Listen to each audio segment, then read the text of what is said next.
Hello dear students, welcome to Bajirao Ias Academy interview guidance program. So in today's lecture we are going to discuss about the World Trade Organization, right? So this is World Trade Organization. In earlier lectures also we have talked about the World Trade Organization and its basic functions and the governing body or the decision making body of the World Trade Organization, and also the problems that these multilateral organizations were facing. However, in this particular lecture we will be discussing about the Ministerial Conference 13, or it is otherwise called as MC13, agenda of the World Trade Organization, right? So in this lecture we will be discussing about this Ministerial Conference 13 of the World Trade Organization, and at the same time we will also try to revise the earlier points in earlier lecture and key points such as what is World Trade Organization, when it was established, what are the member countries of the World Trade Organization, what is the purpose for which the WTO was established. So all these things we try to revise again, right, so that you will remember them for the longer periods of time. Now if you look at the agenda of the Ministerial Conference, now every country have their own agenda. For example, if you look at India is considered as the leader of the global south. Okay, so or it is called as the leader of the countries which are developing in nature, and India has been representing all the developing countries in the WTO Ministerial Conference. So therefore these developing countries have certain interests to protect, right? So therefore India has been playing a leading role. So in this context we will understand what is India's role in Ministerial Conference 13 of WTO. Right, so firstly, why it is in news. So we briefly understand why the WTO Ministerial Conference 13 agenda is in news. So India's agenda in this particular WTO Ministerial Conference 13 will specifically focuses on few issues such as food security. Now why food security? Because if you look at the WTO, it has imposed certain restrictions on subsidies with respect to agriculture.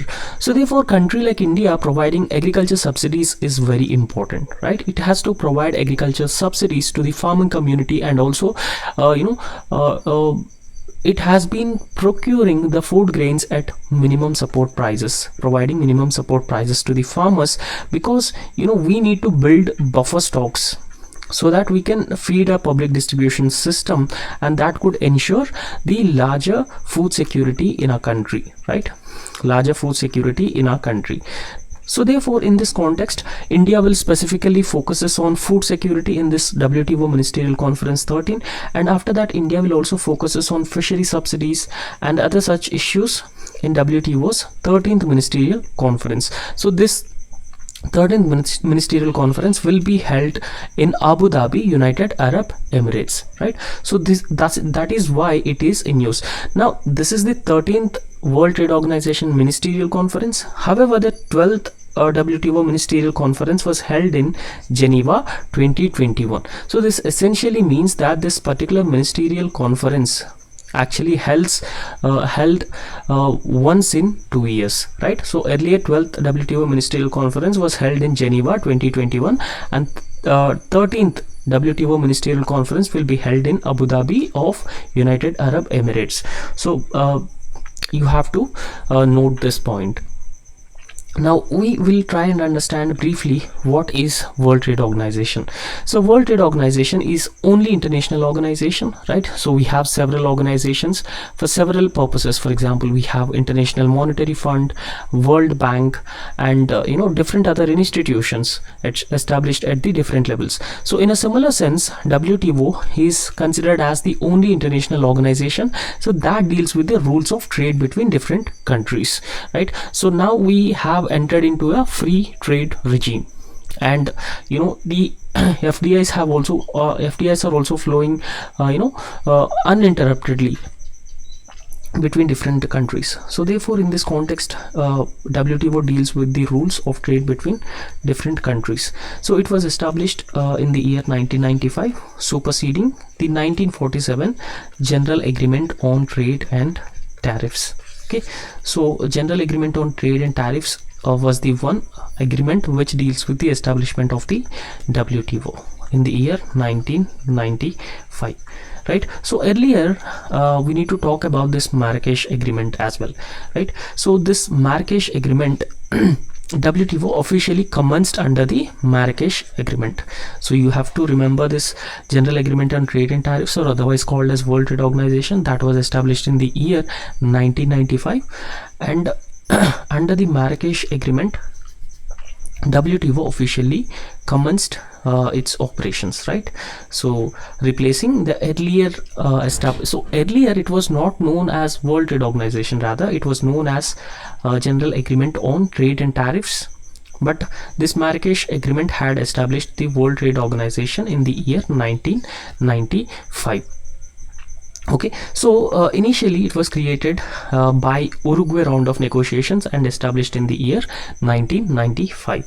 So if you look at the member countries of WTO, so total it has 164 member countries, and they represent 98% of the world trade. Okay, so significant number of countries are part of WTO. So every organization have their own member countries. For example, if you look at UN has 193 member countries which are parties to UN. So in a similar sense, WTO also has 164 members, right?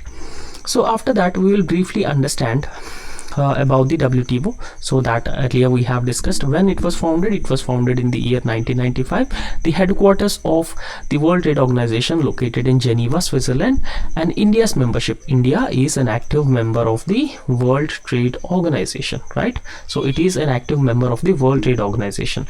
So after that, we need to talk about the ministerial conference of the World Trade Organization. So if you look at the ministerial organization, it is considered as one of the topmost decision making body.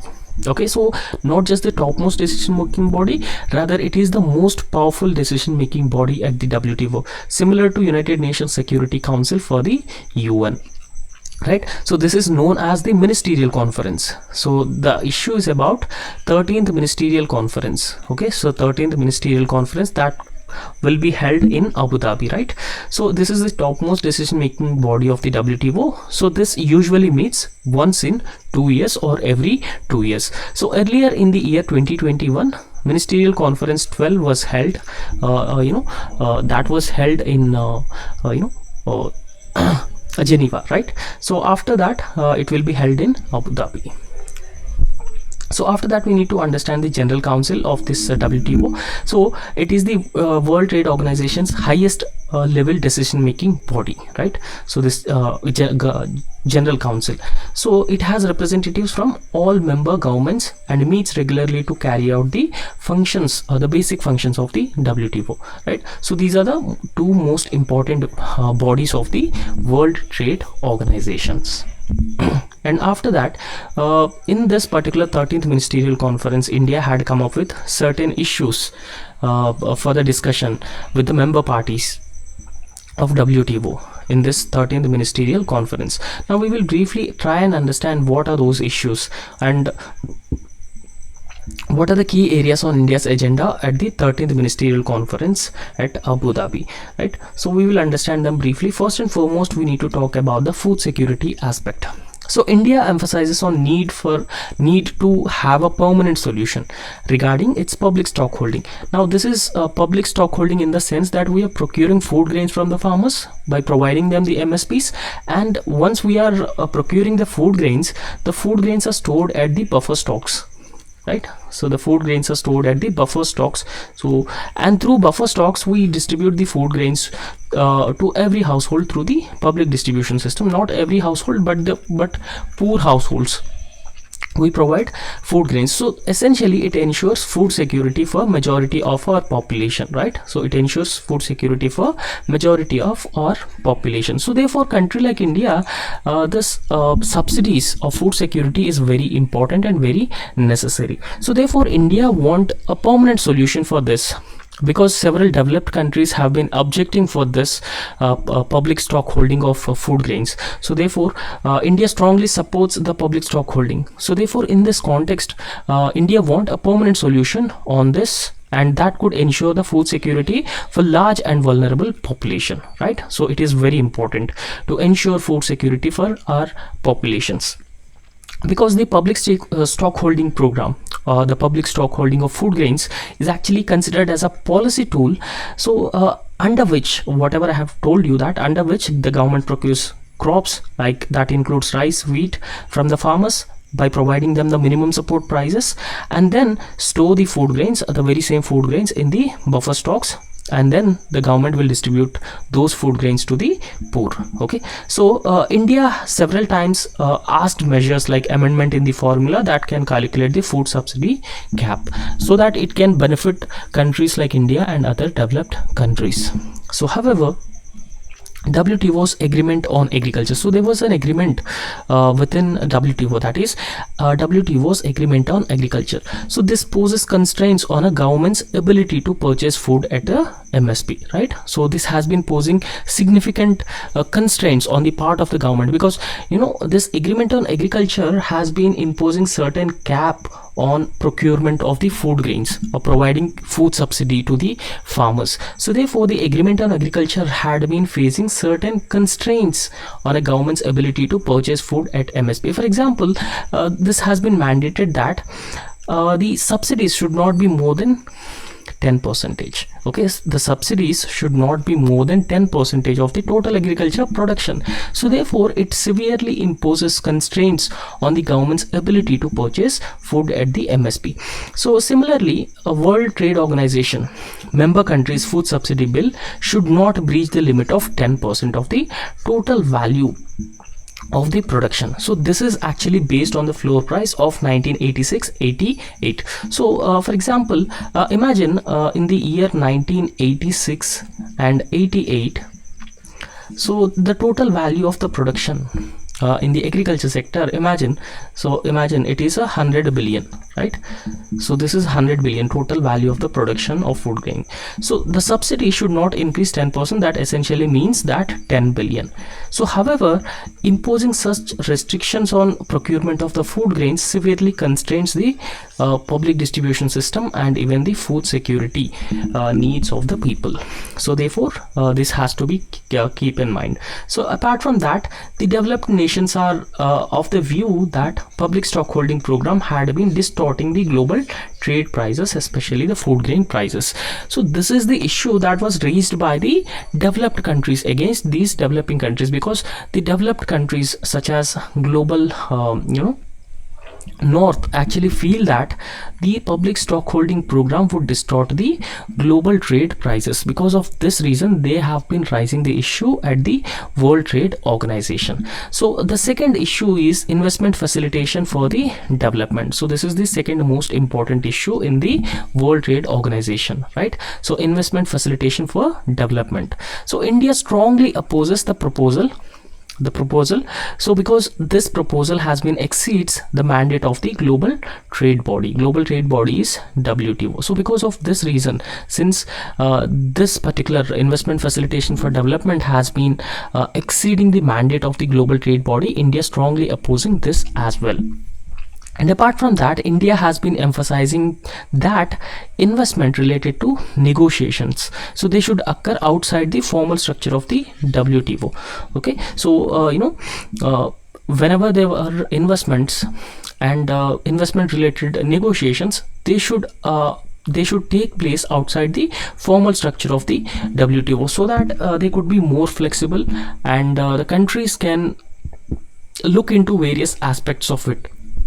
Okay, so they can take the appropriate decision with respect to these investments, and WTO may not force those countries to actually implement those investment decisions that were taken within the purview of the World Trade Organization. So India in fact contends that this move would dilute the multilateral nature of the WTO, and it would also violate the fundamental rule of consensus based decision making. The other thing that you have to understand with respect to the World Trade Organization is that if any decision that is taken in the WTO, so that should be taken based on the consensus between all the parties. So without the consensus, no decision can be taken within WTO. So therefore the proposal is the effort of certain countries, so especially China.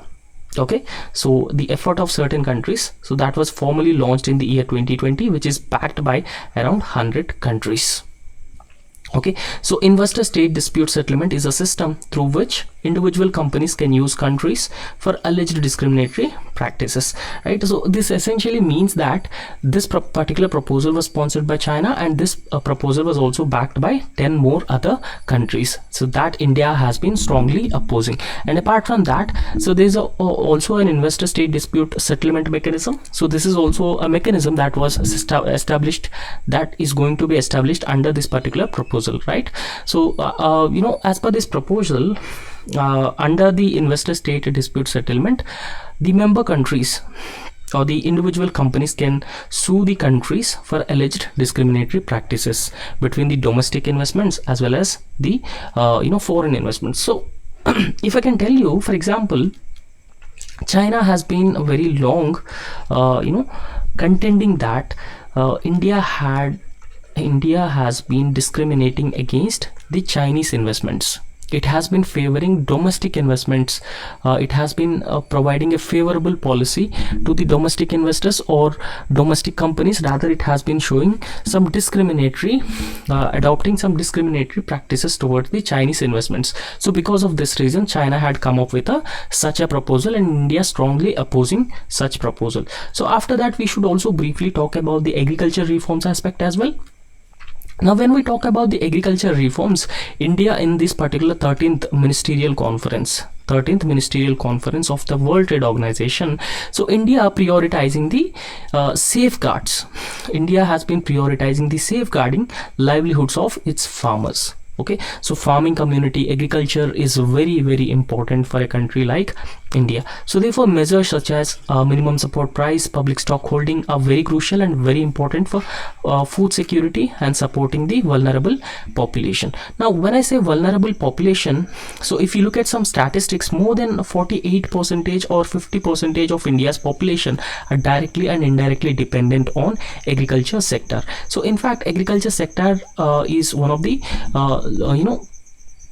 one of the sector where most of the poor have been directly or indirectly engaged in. The wages of the farmers or the agriculture laborers are very low, and the productivity is also very less. And apart from that, the food security is also the prime priority of the nation. So therefore, in this context, India has been strongly prioritizing safeguarding the livelihoods of the farmers and the agriculture laborers.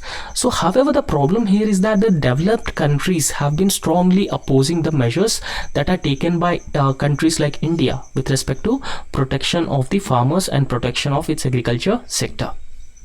Okay, so the developed countries focus on reducing the domestic support and promoting market openness. Now, what happens with respect to market openness? So imagine if country like India had promoted the market openness.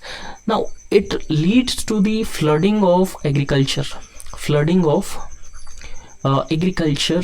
products from developed countries. So from developed countries, agriculture imports used to flood Indian markets. So therefore, that could severely constrain the prices, the farm prices of our farmers. So that could lead to the agriculture distress, and even farmers can commit suicides in that particular agriculture distress. So therefore, because of this reason, India wanted to protect its markets and protect its agriculture and livelihoods from the distortion by these developed countries. However, despite providing substantial subsidies to their wealthy farmers, so these developed countries have been providing substantial amount of subsidies to their wealthy farmers. They push for policies that may impact the developing countries. So here the concern is that the WTO is also looked at as a biased institution, and it has been favoring the developed countries more. Okay, so therefore countries like India have been voicing the concerns of the global south and other developing countries in this context. So however, there are certain reforms at the WTO so that were basically recommended here. So what are those reforms? So India has been seeking reforms at the WTO's appellate body to ensure fairness. Now, appellate body in the sense that, so this appellate body used to hear the cases between different member countries, between developed and developing countries, within different developing countries. So since I'm sorry, since Donald Trump regime had blocked the appointments to the appellate body, it was stalled. So therefore India has been strongly seeking reforms at the WTO's appellate body. So apart from that, India had also been opposing the proposals from developed countries. So they are specifically aiming to alter the negotiation processes and integrate the non-trade issues without the consensus, right? So this is the second issue that India has been strongly opposing with respect to WTO, and India has also been insisting on preserving key pillars of WTO. So that essentially means free and fair trade. So apart from free and fair trade, so equity, global equity is also very important, and the WTO like institution should not work in a biased manner. So these are the reforms, these are the basic reforms that India has been asking for with respect to the WTO. So however, we need to talk about different reforms. Okay, so key pillars such as special and differential treatment. So this essentially benefit the or ensure equity for the developing countries, because they are in the disadvantaged position, and this is similar to common but differentiated responsibilities. You may have come across this common but differentiated responsibilities. This is with respect to environmental justice, right? So this is with respect to environmental justice. So in a similar sense, special and differential treatment will ensure fair treatment for less developed and the developing nations. Right, after that, there should be an equal voice for all the countries, and any decision should be taken on a consensus basis. So when I say equal voice, ensuring equal representation and participation for all member countries.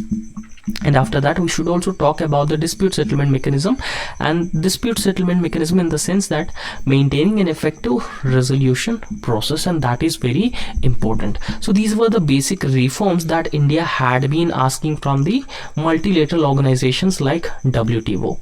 So make sure that we hope that India can strongly protect its interests as well as the other developing countries' interests, so that it can continue to fulfill its role as a leader of the global south. Okay, so however, India is strongly focused to address its basic concerns in the 13th ministerial conference that will be took place in Abu Dhabi. Okay, so that's all about the 13th ministerial conference of the World Trade Organization and India's basic issues or the pillars which India would be focusing on in the 13th ministerial conference. So thank you.